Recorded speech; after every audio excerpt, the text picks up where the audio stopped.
pinter, sudah tahu angel ya nggak usah diteruskan. Orang menghindari barang angel itu pinter apa goblok? Pinter. Berarti wong goblok pinter. Saya tuh makanya sama orang goblok tuh respect. Jadi orang alim tuh angel apa gampang? Angel. Menghindari barang angel pinter apa goblok? Loh, orang menghindari barang angel pinter apa goblok? Pinter. Berarti wong goblok pinter. Jadi saya sama orang-orang goblok itu respect. Sudah tahu jadi orang alim angel ya, barang angel ya harus dihindari. Makanya saya ini insya Allah umatnya Nabi yang termasuk yang terbaik. Amin. Karena mencintai umatnya Nabi termasuk yang goblok. Waduh, itu tidak gampang itu. Karena tadi sudah tahu ya, seperti itu loh orang naik panjat pinang. Itu yang naik karena ingin hadiah. Yang nonton sudah tahu, wah licin kok dinaikin mau keplot. Tapi orang sepakat yang nonton juga pinter karena sudah tahu ribet kok. Tukun yang pasar kena lah apa mainnya. Sama juga gitu. Ngalih tafsir angel, ngarif fikih angel, ada karek ngaji ngerekam kan gampang. Itu pinter apa goblok? Pinter. Ya. Makanya kula niku mbok burohno ngono tok. Saat tadi dinasihati Mbak Virjon, muga-muga hati saya selamat. Saya itu meskipun kata orang banyak, muhibin saya banyak, tapi saya insya Allah tidak riya. Saya itu pakai kitab namanya Tasjidul Fuad, karangannya Sayyid Abdul Al-Haddad. Ketika beliau punya muhibin banyak ditanya, bagaimana ya Habib Anda menjaga hati Anda? Jamnya Sayyid Abdul Al-Haddad itu nih, innama azzamu Allah. Mereka itu sebenarnya menghormati Allah, cuma butuh saran, dan itu saya. Jadi saya tahu sama semua itu mencintai Quran, mencintai sunnah Rasul, mencintai hadis-hadis Rasul. Cuma sampean kan karena nggak paham, terus manfaatkan saya. Jadi sebenarnya saya ini korban. Korban. Jadi saya mau riak gimana, korban kok ngomong. Bangganya di mana? Coba sampean misalnya ngaji tafsir, belajar sendiri kan susah. Terkibnya susah, maknanya susah. Bahkan beli kitabnya kadang tidak kuat. Untuk jadi alim tafsir itu kan harus beli kitab. Saya sering belajar kitab 7 jutaan. Tafsir Tobari, saya pernah beli kitab Fakhrur Razi itu berapa juga? 27 jilid. Karangannya Fakhrur, belum karangannya ulama modern Imam Sya'rawi. Itu berapa jilid? Itu jutaan. Saya kemarin juga dihadiahi kitab Pak Quraish Shihab namanya Faidul Bari fi Syarhil Bukhari. Pak Quraish Shihab yang terkenal. Dia sering diskusi sama saya. Saya ngasih hadiah beliau ngasih hadiah saya. Wah itu harganya tidak kuat. Tidak kuat kadang di Indonesia nggak ada. Dan sama orang hebat menghindari kesulitan itu. Nah, kesulitan itu, sesuatu ngaji ikut, kalau nggak paham, dirukuk rekamannya sudah. Pinter mana sampean nambah saya? Pinter sampean kan? Bikin sosis susah, beli aja kok repot kan? Makanya nggak boleh orang bilang, wah goblok reso tafsir itu wong pinter. Makanya nanti kalau saya ketemu Nabi tidak termasuk orang yang mentahkir orang Islam. Kafabil mari isman ayah kira akhul muslim. Jadi cukup orang itu dosa kalau menyepelekan orang Islam, termasuk darani sampean goblok itu dosa. Caranya enggak darani goblok ya tadi di logika tadi. Alim itu angel, hindari angel itu pintar, berarti wong bodoh pintar ya sudah gitu. Tapi tetap bodoh. Tapi ini satu cara untuk saya respect gitu. Coba orang yang ngaji tafsir saya banyak, mungkin ribuan. Itu sebetulnya mencintai Quran. Karena Quran adalah kitab suci yang panduannya umat Islam. Sangat mencintai Quran. Terus kemudian mereka nggak paham. Terus mencari orang yang memahamkan. Burohno lah cara jawabannya. Terus keren saya itu di mana coba? Lah terus mereka kurang ajarnya gini, kalau paham itu ya alhamdulillah paham. Kowe nak ngaji Gus Bae ngono tok. Tapi orang paham, orang jalan akal ya. Mari Gus Bae orang cepet mengenai gak paham. Orang kok nyalano teke sing lelet tuh. Itu kan Masya Allah, na'udzubillah. Sebetulnya tingkat kurang ajarnya tinggi Gus. Jadi kalau nggak paham itu kadang nggak nyalahno uteke. Kayak mau misalnya, mau mari mikir aja jelas. Padahal misalnya jelas orang mesti paham, bodoh kan. Paham? Jadi kata Sayyid Abdul Haddad, innama azzamu Allah. Sebenarnya mereka itu sangat menghormati. Makanya kita nggak perlu mengatakan wasilah itu kafir, nggak akan. Karena orang tawasul sama Rasulullah itu ingin dapat ridhonya Allah lewat orang yang dicintai. Kita mencintai wali sebenarnya, wah itu kekasih Allah. Kita mencintai itu karena mencintai Allah. Sama seperti gini. Kamu mencintai kangkung apa enggak? Sebenarnya sama sekali enggak. Tapi kamu ingin sehat, ada asupan gizi. Kamu ingin tubuh kamu sehat, butuh asupan gizi. Kemudian kamu makan kangkung. Apa terus kamu cinta kangkung? Kan enggak. Cinta kesehatan kamu sendiri. Sama, orang yang mencintai saya ingin kepuasan rohani. Saya kan termasuk kiai yang torekonya gampang. Ini swargo kan akhirnya penggemarnya banyak. Coba kalau kamu neraka. Jadi sebetulnya Anda mencintai kepuasan Anda sendiri. Nah, saya ini korban. Makanya untuk masuk surga cepat saya, korban itu cepat. Da'watul mazlum la turaddu. Laisa bainahu wa bainallah hijab. Jadi saya kalau donga langsung serban. Karena mazlum. Saya sinau tafsir itu Pak, sampean bayangkan ada tafsir itu sudah 27 jilid. Sing aran Fakhrul Razi itu buletnya bukan main. Karena dia ahli filsafat. Buletnya. Sudah gitu sinau Jalalain kadang dikomen oleh Sawi. Sudah kita percaya Jalalain dibuli Sawi. Percaya Sawi dikandani, "Oh, iku Maliki rasa ribet." Sudah gitu sinau Qurtubi, sinau tafsir Tabari susah. Belinya susah, belajarnya susah. Padahal saya punya keluarga, punya istri, punya anak. Bayangkan kalau istri saya rewel kayak istri sampai. Wah itu, tapi alhamdulillah enggak. Sama sekali enggak. Allah sudah milihkan, wah ini bahaya kalau punya istri rewel.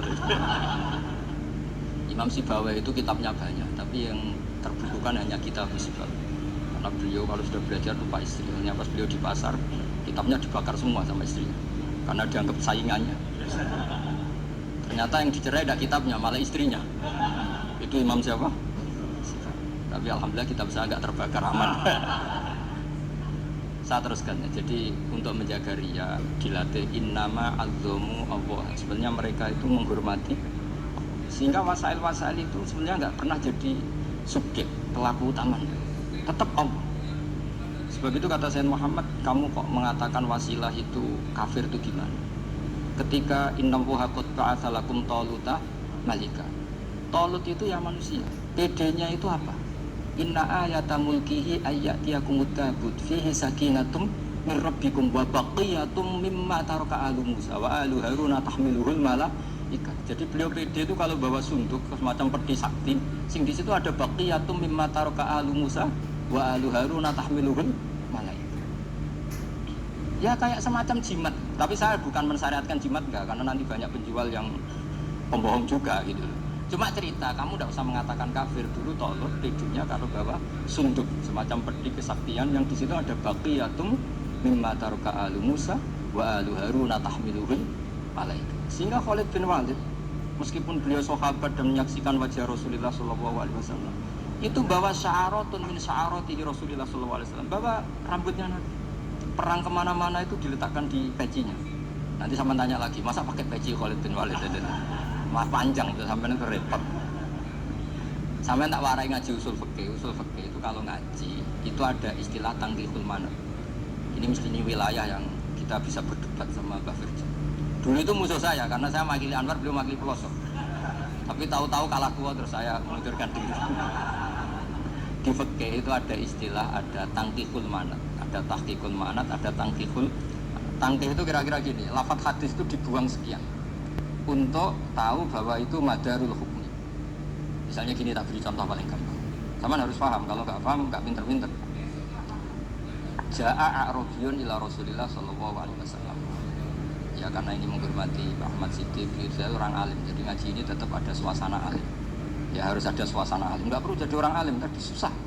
Sudah ngedari susah itu pintar, sudah itu aja. Jadi orang alim susah, ngedari barang susah pintar, berarti orang tidak alim pintar. Nah, meskipun tetap sudah itu pegangi sampai mati nanti. Jadi orang alim itu repot. Itu kata Imam Ghazali, kalau orang alim kalau mau masuk surga itu sama Allah nggak boleh. Kif, kamu nggak boleh langsung masuk surga. Coba cari umat kamu syafaat itu. Dan saya takut nyari sampean nggak bisa kembali. Saya tidak punya rencana. Pokoknya mau masuk masalah. Boleh sampean kuatuan, aduan balik raroh dewa repot. Berat jadi orang alim itu. Ya saya teruskan ya. Ada tangkikul manat. Ja'a a'rabiyun ila Rasulillah sallallahu alaihi wasallam. Faqala ahlaktu wa ma ahlakaka qal waqa'tu imraati fi nahari Ramadan. klarifikasi dan tidak saya ini rusak ya Rasulullah. Kenapa? Karena saya menjima istri saya fina hari Ramadan. Kata Nabi, kamu harus bayar kafarah. Kenapa Nabi kafarah? Puasa 2 bulan. Wong baru 1 hari aja terjadi gitu kok disuruh puasa 2 bulan. Ya tidak kuat ya Rasulullah. Baru berapa hari saya puasa aja kecelakaan seperti ini. Apalagi kalau sampai 2 bulan. Tidak ya Rasulullah. Ya sudah kalau gitu kamu pertama ngasih makan apa? Itku rokobah kan pertama merdekakan budak. Tapi kan sekarang nggak ada budak makanya terus sekarang langsung puasa. Wah ini nggak bisa semua. Ya sudah kasih makan orang 60. Kasihkan siapa ya Rasul? Ya orang fakir. Saya ini paling fakir. Di kampung saya ini orang paling fakir. Jadi mulai dulu orang fakir itu hubungan suami istri itu paling lancar. Mulai dulu. Makanya orang fakir itu anaknya banyak. Karena hiburannya hanya itu. Wong Ramadan aja. Coba mau ke ATM nggak punya uang, mau antri di bank nggak punya, mau apa tuh? Itu mulai dulu. Ini sanadnya mutasil. Wah, akhirnya sudah sanksinya kan tadi ya, itu rokobah atau puasa 2 bulan berturut-turut atau ngasih makan 60 orang miskin. Lalu kata ahli usul fikih, kata Arabi dibuang, nggak menjadi catatan hukum. Orang kota pun kalau melakukan itu juga kena sanksi yang sama. Imro'atau juga dibuang. Andai kan itu dilakukan untuk amatnya juga ketentuannya sama. Nah sekarang perdebatan antara Imam Syafi'i dan Imam Malik begini. Sekarang pertanyaan gini, jima istri itu hukumnya boleh apa haram? Boleh kan? Lalu kalau ada orang tanpa udzur kemudian makan siang-siang, cara Imam Malik hukumnya sama, harus kena sanksi yang sama. Karena sama-sama hadku hurmati Ramadan bighairi udzrin syar'iyyin. Sama-sama merusak hukum Ramadan tanpa udzur syar'i. Loh jima itu tidak zina. Kan hukumnya jaiz. Nah sekarang makan hukumnya jaiz, harusnya juga kena ketentuan yang sama. Cara pikirannya Imam Malik. Nah alhamdulillah Imam Syafi'i tidak setuju. Wah cara setuju repot. Bahkan orang-orang Syafi'i sudah punya khilaf, kalau gitu minum dulu. Iya biar iftarnya pakai minum. Setelah minum baru jima kan. Ini sudah menyiapkan khilafnya. Ini khas Syafi'i ini, bongsong rekayasa hukum. Nanti bisa belajar jauh cara ngakali hukum. Makanya guyonan yang masyhur Gus Dur itu gitu. Ada seorang kiai atau Gus, ya punya salah, namanya manusia kan punya salah, entah cangkruk entah apa, pokoknya punya salah. Ada wartawan yang ngiranya semua kiai itu orang suci, sehingga tanya sama Gus Dur, Gus itu ada kiai kok, ya pokoknya salah lah. Tapi jangan bayangkan dosa besar, enggak, kecil-kecil aja. Itu gimana? Waktu kiai kan orang suci. Jawabnya Gus Dur, ya justru yang boleh salah itu para kiai. Kalau kamu nggak boleh. Kok bisa Gus? Karena mereka tahu caranya tobat. Kalau kamu nggak tahu caranya, sama pelanggaran hukum itu ya harus pakar-pakar hukum. Itu yang tahu caranya rekayasa. Kalau kamu ya kena pasal kan. Jadi kamu jangan niru saya ini punya sekian cara untuk nah itu namanya khilaf. Makanya kata Sayyid Muhammad, kamu tidak usah anti khilaf. Karena Abu Hanifah itu membolehkan khilaf. Kita berkhilaf. Yang penting kamu soleh dulu. Setelah soleh nanti Allah maklumi. Soleh dulu, syaratnya soleh. Kalau tidak soleh jangan. Contohnya gini, ada orang mau puasa lemes sekali, mau makan. Gampang. Kalau langsung makan kan kayak hadku hormati Ramadan bighairi udzrin syar'i. Aku langsung amar jembera sowan Mbah Firjo. Sudah status saya Pak, musafir. Sudah berangkat aja sampai Tuban makan. Nanti kalau nggak jadi ya nggak apa-apa sudah. Mulai pergi sudah musafir. Saya tidak tahu nanti malaikat tertarik bubuki nggak tahu. Tapi itu ada khilaf asal soleh. Karena kata Sayyid Muhammad dan semua kitab mengatakan itu. Kalau zaman nggak tahu ya kebablasan.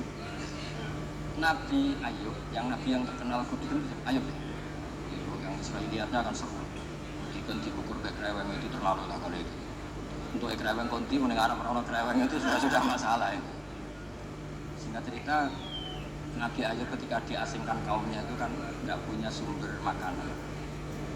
Nah orang lelaki itu mulai dulu egois. Istrinya Nabi Ayub itu cantik sekali, udah cantik, rambutnya bagus. Makanya kamu nggak usah tanya kenapa istrinya kayak banyak yang cantik. Ya, nah warasatul anbiya nggak boleh itu. Kalau nggak cantik ya Ya warasatul anbiya dari segi balak. Istrinya Nabi itu semuanya cantik. Nggak usah nanya sebabnya apa, pokoknya gitu. Singkat cerita, beberapa kali istrinya Nabi Ayub itu kerja demi bisa nafkahi Nabi siapa?